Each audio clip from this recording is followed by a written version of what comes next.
A very good evening to Madam. I'm Binte Anwa. I'm Jesura Subramaniam. As we are from Group 10, we are going to present on our final project based on the seminar was conducted on 21 November 2025.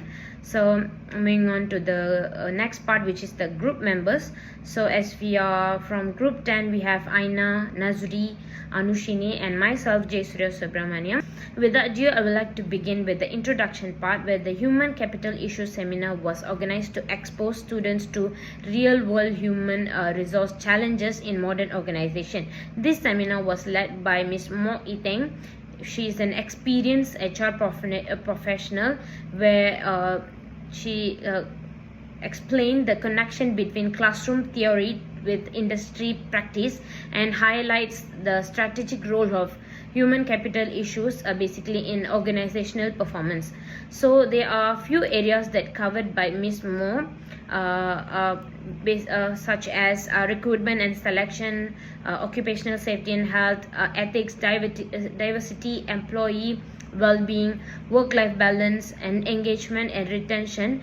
All these are our independent variable. Other than that, she also explained on payroll and foreign workers as well.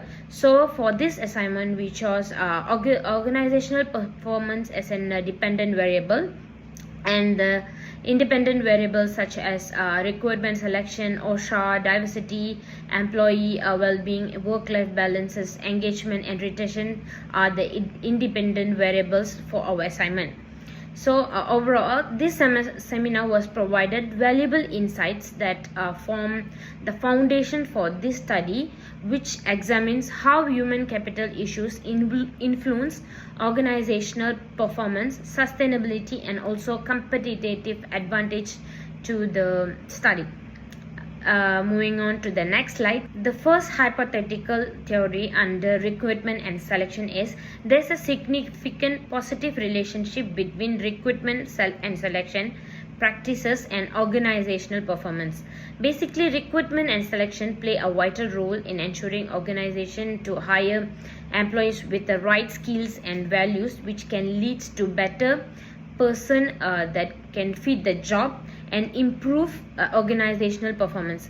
By this seminar, which highlighted how key recruitment challenges such as racial, gender bias, unnecessary job requirements and subjective hiring decision can limit the talent diversity and reduce the hiring quality of an organization. Issues are related to the technology, including AI based screening tools, unrealistic entry-level requirements and poor recruitment communication were also discussed as a factors that can weaken the employer to branding and talent acquisition. Some of the empirical studies from our country confirm that fair and structured recruitment practices enhances employee commitment, performance, organizational effectiveness, and also therefore the effectiveness and unbiased recruitment and selection practices are essential for improving organizational performance. And that's all from me. I would like to pass it to the next presenter. Thank you. Hi madam, my name is Anushni. I'm BL student from Group 10. So my part will be occupational safety and health. So I will elaborate a bit. Before that, it was last year, Miss Mock, she got come to our she'll give a speak regarding about our HR, regarding about human capital issue. So one of it that she got mentioned about is occupational safety and health. So that's one I will explain. Okay, I have 3 key points that so far that I got it attract me regarding about OSH. So one of it I will try to explain is the relationship between OSH and employee psychology. So if like you see it here, I have 2 hypotheses. You can see organization that prioritize a risk mitigated work environment will exhibit significantly higher level of effective commitment and employee engagement compared to organization focusing solely on the regulatory compliance. And I have another one more hypothesis too is proceed organizational support through robust OSH frameworks is negatively correlated with employee turnover intention, because if you can see nowadays, lot of turnovers in the companies, if especially that most impact that we have was the time of COVID. If I can give one of the example is like if your airlines, okay, on COVID time, airlines was a very kind of big disaster for all the employees out there and staff. They try to I mean, few of the employees they have to get out. I mean, the employer they have to keep sack them because of COVID, and they can't keep it up their employees, so they have to sack some of it. Okay, next I will go for another key points that attract me too. So, operational efficiency and hidden costs. If you can see here, we have I have two hypotheses for them. One is an implementation of proactive OSH strategies leads to a significant reduction in presentism, thereby increasing overall conjunctive engagement and output. Okay, and one more hypothesis that for the key point is the indirect cost of workplace incident, reputation or downtime retraining are significantly higher than direct cost medical bills and insurance. Okay, if you want to see it here, I can give one of the example now. Okay, nowadays, any employees that if they want to get a job, they have to check in that job they have Percaso or not. In Malaysia, we have Percaso. Percaso is actually they will it's actually for our safety. If any insurance, it will cover it for us if anything happen for us, if especially employees that they have any injured, or maybe especially this thing will cover mostly is in people who are working in the factories, regarding about machines. So they are very for them this is very important.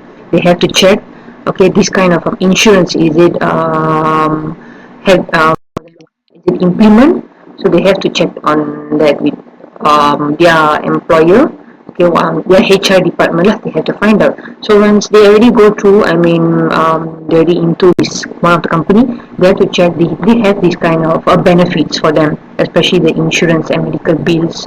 They have to know this insurance is very important for them. Okay. Another one more points that I can put is strategic asset and competitive advantage. Okay. Here also we have two hypotheses. You can see there is a positive correlation between the integration of OSH as a core operational identity and the long-term financial performance, organizational performance of a firm. And second hypothesis, organization that treat OSH as a strategic asset rather than a regulatory checkbox demonstrate higher resilience during periods of global marketing volatility. So this OSHA, I mean, like occupational safety and health, is very important for all the companies. If you can see, most important is for all the employees, not only for the down employees, even for the top management employees is very important. So if can try to implement all this OSH to all the companies. So that's the one of it that I'm hearing from Miss Mock, the speaker, that she said that this thing is very important for all the companies. That one of it attract me. Okay, my part is settled, so I pass to my another colleague. So good day, madam. My name is Muhammad Nazri. I'm going to explain about the ethic, diversity, and harassment. So the key point from seminar that we caught is recruitment bias, which is race, gender, university background, and then the second one is important of fair and ethical hiring, and then the third one is respecting diversity in Malaysian workplace. The fourth one is sexual harassment and workplace discrimination. And then the last one is handling personal and confidential PNC data properly.